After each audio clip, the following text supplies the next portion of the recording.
That sounds really good, actually, because, you know, mostly when businesses brag about accepting Bitcoin or Litecoin coin or some other cryptocurrency, they don't do it directly. They don't have wallets of themselves. They just use some kind of payments processor to do the business for them. They pay a fee for this, but Right. at the end of the day, I guess it's easier to pay your taxes in US dollars and have it calculated in a more easy way to understand, because it gets confusing with regulations and how you're supposed to declare cryptocurrencies to the IRS in your yearly tax returns. Let me comment on that a little bit. So it's actually not a complicated thing for the IRS when you take it for payment, right? So when you take payments in, let's take a restaurant, for example, right? They're supposed to report all the cash that they receive, all the checks they receive, and all the credit card sales that they get, right? That's the current situation. So when we add Bitcoin or Litecoin as a payment, we just explain to them, look, you have to report this as income as well. Whether they do or not, it's like cash. Some restaurants do, some restaurants don't. But that's like anything in life. The person has to have some responsibility. But for tax purposes, if I take in $100 worth of Litecoin at that time of sale, that's what goes on my tax return. If I hold the Litecoin and it drops in price, that's on me. I still have to claim that initial 100 that I took in. Mm-hmm. Vice versa, if it goes up in price, I'm still just claiming the initial amount that I took in at the invoice amount. So it's actually, if you use a wallet like Loaf, it's pretty easy because it shows you like, hey, this is the date and time you took the payment in. Here's the price it was at. So it's pretty easy for accounting. Again, it's just adding a different form of payment in there. So I get around that a lot, like where people are worried because of tax reasons. And then I kind of put them to ease and they're like, hey, it's actually easier than cash. It's right there in a digital wallet. You have a record of everything that you did. I actually have Loaf Wallet on my phone. Awesome. I love it. I've only used it a couple of times, I guess, when I bought the Litecoin book, which is written by eCurrency Hodler. And it's very nice and convenient. I guess it's the best kind of introduction you can have to digital cryptocurrency wallets because it's very basic. You don't have many functions. But as you learn a little more, I guess you can get more advanced wallets which have much more security features. You don't, yeah. So for payments, we want to keep it simple. So Loaf is designed for payments and it's very basic, but basic for payments is key because we can show pretty much anybody how to open up a Loaf wallet and verify if a payment came in. Even people that don't understand cryptocurrency at all. We can download the app on a tablet that the restaurant or business has control of and say if payments come in, you can see them right here. And there's no clicking around in Loaf, which is awesome. The other cool thing with Loaf Wallet, say I sent you right now a crypto invoice to pay, right? And say I said to you, Vlad, I'm going to sell you a t-shirt, right? Send me Litecoin before I mail it to you.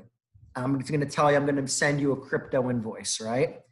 When you get that invoice, you're going to click on a link and a QR code is going to appear. When you pop open Loaf and scan it, it pulls in to Loaf Wallet the exact amount of Litecoin you're supposed to send.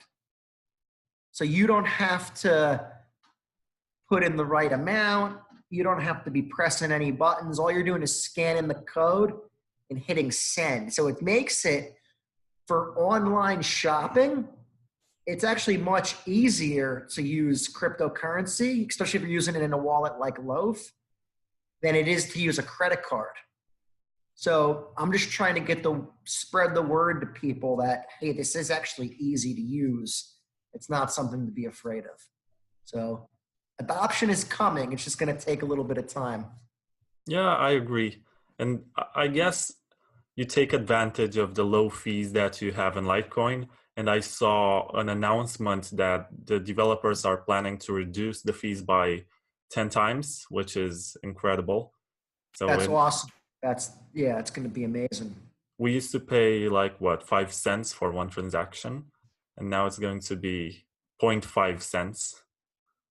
Yeah, which is awesome because if you're sending money out and it's costing you under a penny, it's a non-issue to people sending it. But if you got to pay 5-10 cents on a small transaction, it's not. People sometimes question it. Vlad, hold on one second. What's up, man? Okay, you could scan it again. No problem. I can cut that from the interview. Don't worry. Okay, cool. He's doing a scan real quick. So just if we can give one second, let him just scan the thing again, and then no worries. So you can kind of hear the noise in the background now.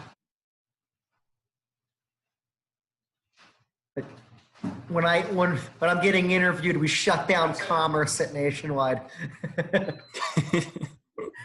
I guess this should be in the interview. I shouldn't take it out. It's a good joke. It's real life and the life of Johnny Moore. All right, so he's gone, so we can get back to business. But what about, I had this question about, sure, which I've thought about for a while. You started out trying to spread adoption for Litecoin, but you extended your portfolio to also Bitcoin. Was it a decision just because Bitcoin has better branding and everybody has heard of Bitcoin and you no longer have to explain to people, this is just like Bitcoin, but faster? So I always look at Litecoin and Bitcoin as kind of being allies in the crypto space. And so I look at it as if you're accepting Litecoin, you should be accepting Bitcoin as well. And vice versa. If you're accepting Bitcoin, there's no reason not to accept Litecoin. It's cheaper, it's faster, it's quicker, got all the advantages. So yeah, I always liked both coins. And I just kind of expanded a little more to let people know, hey, I'm happy to set you up to accept Bitcoin as well. When we set up the Clover devices, we only set those up for Litecoin only. Again, you can only put one coin in there. Litecoin is the payments coin, so it's befitting that we just integrate Litecoin into it. But yeah, no, I'm all for having businesses accept Bitcoin and Litecoin for payment. Litecoin is a little more in a retail environment. It's a little more feasible just because it is faster. Sometimes with Bitcoin, it takes a little bit long. So obviously it takes longer for the transaction, for the block to go through and all that. But when you send crypto payments, you see it broadcast right away.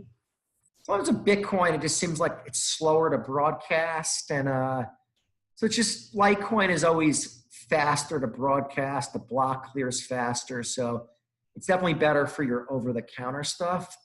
But no, Litecoin and Bitcoin is the two that I focus on for payment acceptance.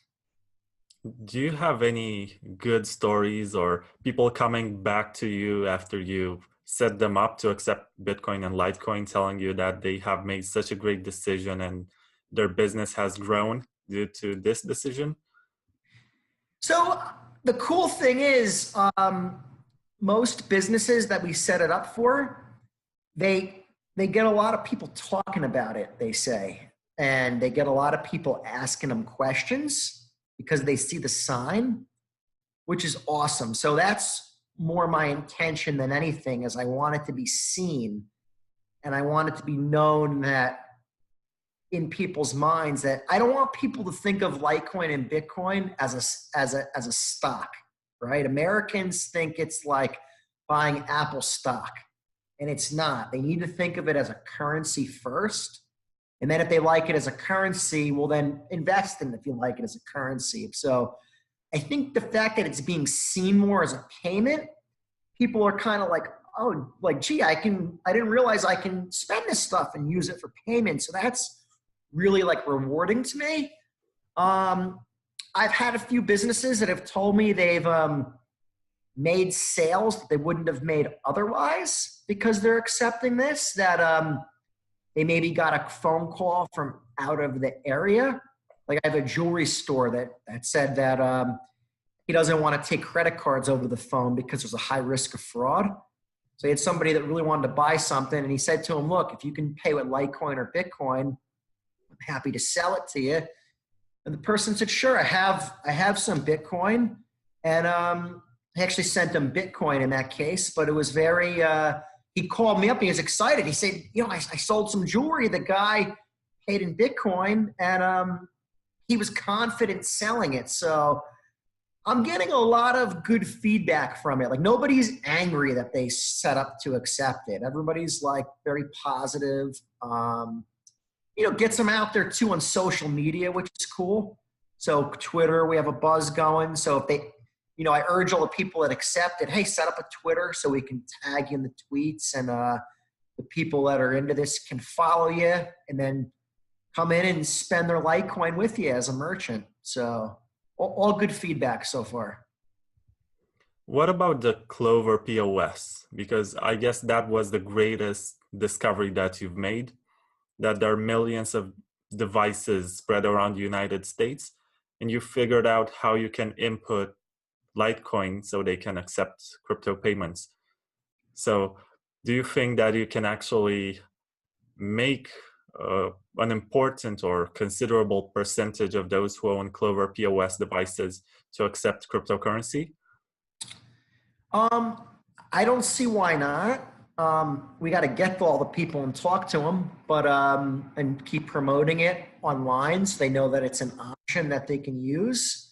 The key for payment adoption, and this is for any payment that businesses want to accept. It's not just Litecoin or Bitcoin. This could be credit cards, gift cards, even cash, right?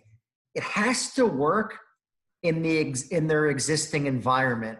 It's very hard to tell a business, we want you to take Litecoin, but now when you accept it, you have to go to this whole new system and do something. The business is going to say, oh, we don't want to do it. Even if it's credit cards, if we say there's a new credit card system, we have to go to this new thing and do it. They're going to say, no, it has to work with my existing system, right? We have to like integrate everything into what they do. So with Clover, being able to turn on that feature and function, when we get that excuse, when the business says, I would take Litecoin, but my terminal doesn't do it. Or now we just say to them, well, we can make your terminal do it, and we can make your point of sale do it. And the key for the manager or the owner of the business is that the sales that are put into the point of sale system can close out properly. So if you can't put a Litecoin payment button in there, they'll never be able to do the sale properly, because if someone comes in and pays with Litecoin, they're going to have to notate it as something else. But with Clover, we could put Litecoin in there as an option. Now, for their accounting and tax purposes, they have a report that they could just send right to their accountant and say, here's the exact amount of Litecoin we took. It's in the point of sale. It's easy also too on the server. The whole thing with cryptos is, we don't want to have to teach everybody how to do this. We want to just say, look, go through your normal life and normal day like you do, and how you run payments through the system. And if you get Litecoin in, you're doing what you normally do. You're just hitting a button that says Litecoin. And that owner of the business or the manager will say, gee, this looks really easy. Okay, we'll do it. It sounds easy enough. And then it's in Clover, they actually get kind of excited to do it because it's another feature they can use in Clover. And it prints a QR code on the receipt. So I show them too. I say, look, QR codes are everywhere. Like going to Starbucks, Dunkin' Donuts, they're displaying QR codes to you. And I tell them, now you're doing what the biggest companies in the world are kind of doing. You're promoting a QR code, which in their minds, they see the QR code and they kind of understand it when they see the QR code. As crazy as that sounds, it clicks for the people when they see that QR code. Until we show them that, they're lost. We literally show them that and they're like, oh, okay, yeah, I get it. I've seen it in Starbucks or Venmo or something. So yeah, Clover Vlad is huge. And I'm so excited that I kind of discovered that and we could show it to every merchant now in the country. Where do you see adoption heading? Like, you're going about every day knocking on doors and talking to business owners. At least that's what I see on Twitter. I'm not sure if you go literally every day, but do you see other people maybe in different states or in different countries doing exactly the same and spreading the same type of adoption that you are doing? I mean, I think some people will. I think I don't know if many people are going to be out there like I am, really trying to promote it as heavily. But the key is that I'm a credit card processor. That was always my business. Other processors now can promote this as a payment form, and they may not do it to the extent I do with the free wallets and all that, but they'll promote a gateway that they can mark up and make some money on. And at least they're out there showing the public that it is a payment form. So I think the adoption will come from the other payment processors showing this to the public that, hey, this is a tool to use. It's a viable form of payment. And the people that are in the position I'm in should embrace this 100% because it gives you a secure payment option to show your clients. So a lot of people are afraid because they feel like they're going to lose the control. But truth be told, Vlad, most businesses want a software to do the payment for them, right? They're not going to want to do the wallet to wallet stuff. So there's always going to be money to be made as the processor. So I think it's just letting those other processors know, hey, you can make a few bucks doing this. And the thing is, it's not going to be the majority of their sales anyways right now. So it's not going to cut into the credit cards really much anyways right now. So it's just an option to offer their clients that's secure. I mean, this is I tell people, you're being patriotic by doing this. And people think that's crazy because it's kind of against the dollar. But we have in the back there, I have a chart of the national debt. And I just show them the US national debt. And I say, promoting this to people, meaning the regular system and the debt, isn't patriotic because you're promoting a system that is on a crash course. So now if you're promoting secure money and a better form of money to people, you're actually doing a great service for the community. So that's kind of where I see adoption heading, that people in my position will start offering it as a payment option. More for online, right? The retail stuff is tricky. Again, in the first line of the Satoshi white paper, they mentioned that Bitcoin was designed to be a peer-to-peer cash system for internet and online transactions. It's very important for everybody to realize when they say, hey, why is Walmart not taking Litecoin yet in the store? Tell them that the focus would be for Walmart's online e-commerce site before we focus on the retail store. So just always keep that in mind too, that online payments is where the focus should be at. Do you think you can ever convince these business owners to run a full node of Litecoin for security purposes so they can validate their own transactions? I think when you see Lightning Network rolling out more than it is now, because like Lightning Network's out, but it's not like really being used a lot yet by the public for payments.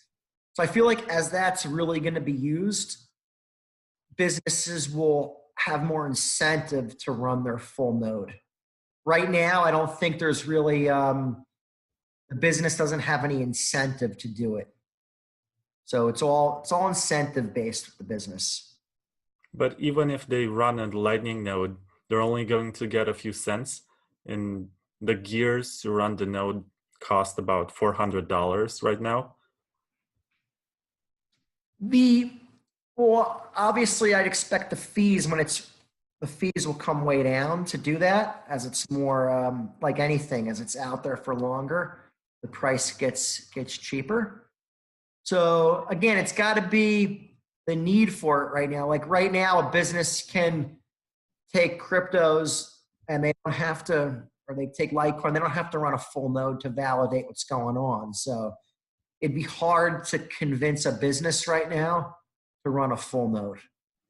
That's just how I see it. I agree, but at the same time, if you could convince them to run a full node, you would actually spread the decentralization and help the entire network. True.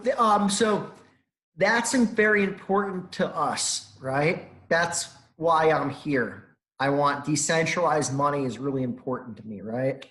I've seen all the bad in the payments world, but to the public, they don't care about decentralized. Like they just don't get it. They just say to me, John, I want it to be easy.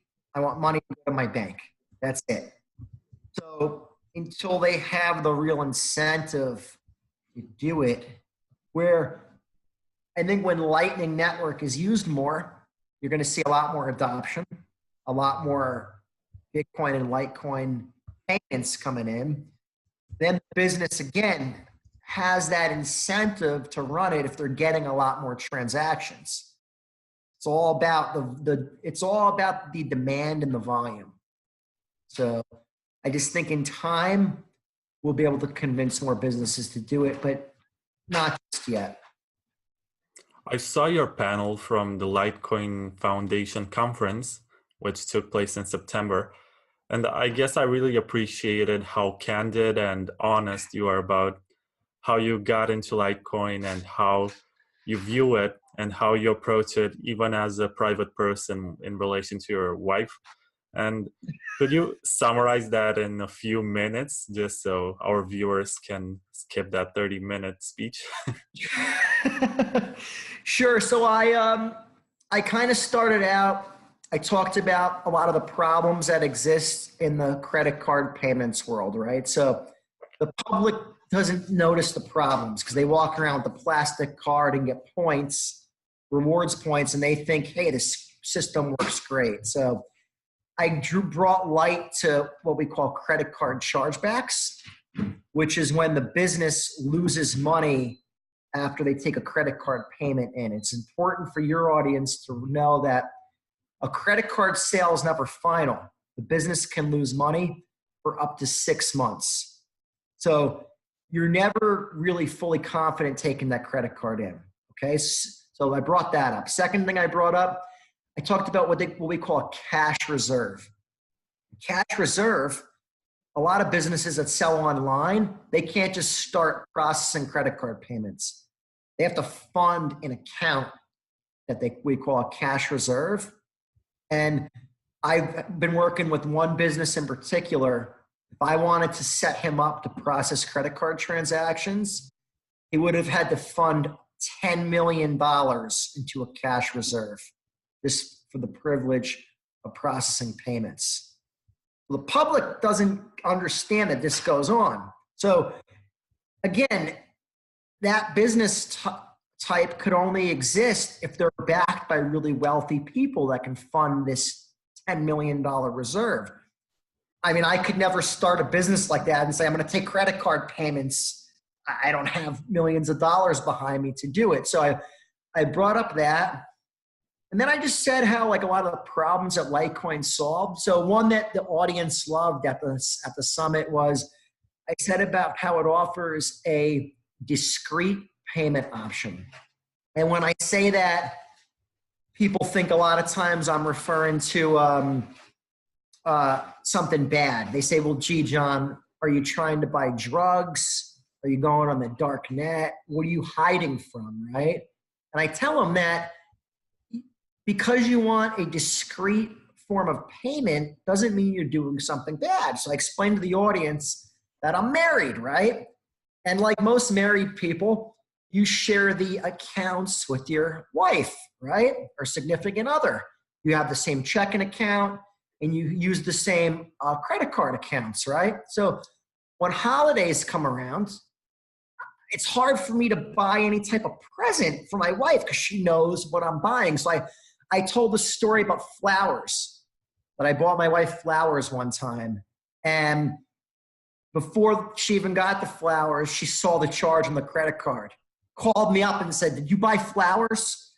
And I said, yeah, I bought flowers. She said, well, who'd you get flowers for? And I said, well, I got them for you. And she goes, I don't want flowers. And you got ripped off. Why'd you spend that much on flowers for something else? By the time the flowers came, I was ready to throw them in the yard, right? I didn't want to see these flowers, right? So there's a website called pedalsonastem.com that I found. They take Bitcoin and Litecoin for payment. I went in and got my wife these flowers a second time around. Total surprise. And she actually said to me, how'd you get the flowers? I didn't see the credit card charge. And I said to her, aha, I use Litecoin. You would never be able to know what I was spending the money on. So it's just a way to, as the world becomes more digital, everything we do is now under a microscope, whether we like it or not. Everything's tracked, everything's seen. And just in a simple thing like a husband and a wife trying to be romantic with one another, well, in the future when there's no more cash, if everything goes to credit card, how on earth could you surprise your significant other with a present? You can't. So I joked around. I said, I think Litecoin and Bitcoin is going to save marriages. So it's so thank you, Charlie Lee, for creating this. You've helped save my marriage. About Charlie Lee, what is he like? Because I saw that you met him a few times, and I think a lot of people have this type of, I don't know, malevolent impression of him because he sold his coins. And in this bear market, it's so easy to blame somebody for not having skin in the game. And he became less involved publicly. He doesn't post as much. He used to be this guy who was trolling on Twitter and responding to every message. And now he's gone a bit quieter. And you had the chance to meet him a few times in the last 4 or 5 months since Consensus, when you took him to the airport. Yeah, he had to drive with me. So he's he had to drive with me in New York City. So he's a really brave man that he got in the car with me flying through traffic. But no, he's a really great guy. He's a real gentleman. I mean, he's got no ulterior motives. He's about adoption. He wants adoption. He's not a salesman, Charlie Lee. So some people are a good salesman, right? He's not. He downplays a lot of stuff. So he's just kind of telling you what he thinks. He's not trying to sway you one way or the other. He's a real good guy. He's not, like I said, he doesn't have any bad intentions. And, he donated the money to the Litecoin Foundation from the coins that he sold. So I tell people, if you want to be mad at him for selling the coins when it was nearing a high, he donated that money to help Litecoin going forward. So if anything, he helped the project more by doing that because he helped fund the Litecoin Foundation and what we're doing right now. So I think that people just have to look at it different and not, again, in a bear market, it's very easy to point fingers. I mean, people are angry at me constantly on my Twitter that I'm trying to tell people to pay with Litecoin. And they're like yelling at me that credit cards is the best. And why am I telling people this? So again, I think people just want to be angry right now. And he's an easy kind of source to go to. But he's an awesome guy. Can't wait to see him again. Yeah, just, definitely I like his vision and I trust like kind of what he says. So it's a very good, he's a good, trusted source to go to and ask stuff of. He's not trying to sway you one way or the other. So it's very important in any type of business to have somebody that is just kind of like neutral in how they view things, because you're going to get a very unbiased answer from them. So that to me is really key. I think I just have one last question and then we can wrap this up. Sure. We have gone for longer than 30 minutes, which is great. And what does a regular week of work look like to you? How much time do you spend in the field just going to businesses and talking to owners? And how much time do you spend at the office? I probably do half and half. Now, a lot of the owners I talk to, I'm working on regular payment stuff with them, like getting them a Clover or getting them a credit card system set up. And then weaving in Litecoin with it. So it's kind of cool because I'm in a unique position where Litecoin, it's very, again, it's a payment and I'm a payments guy. So it's what I'm doing anyways. The weather's cold now here, Vlad. So it's kind of walking around and knocking on doors in the New Jersey and the Northeast. You don't do it as much in the wintertime. Now more it's people that I kind of spoke to ahead of time, people that are interested in seeing me. Actually, the one guy that was in here before, he has a lot of clients that process credit card payments through him.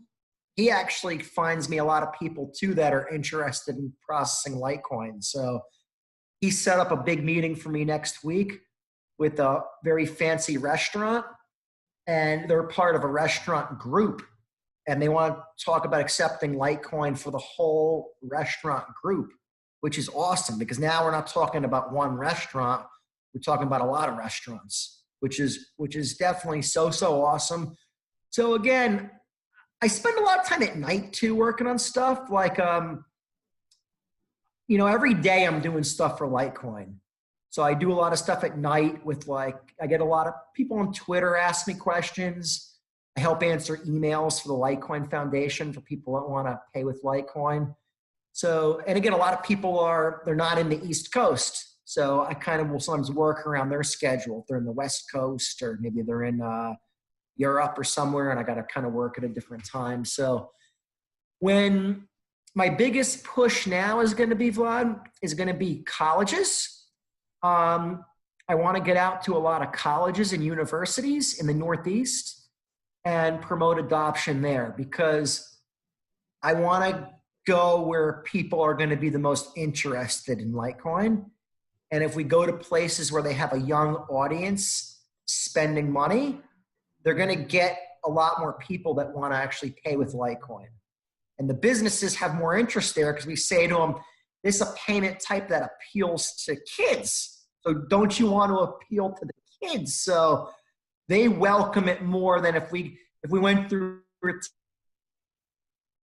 town and it's all senior citizens there and we're saying, hey, pay with Litecoin. Your customers are dying to pay this way. We look around and everybody's like 80 or 90 years old. They're going to be like, maybe they'll give them a gold coin. But so yeah, that's where I'm at with it right now. Again, anybody that wants to talk to me or see me, I will come visit and see, or I'll do a Zoom meeting or a Skype call, and we'll get the adoption going and get them accepting Litecoin. That's awesome. And I appreciate your energy and your commitment. I guess it's hard when you see that the market is crashing and the odds are not in your favor and maybe you don't have the best arguments, because it's so much easier to walk through the front door of a shop and say, you know, I represent a company which can help you accept Bitcoin and Litecoin. Have you seen the news? Bitcoin is soaring.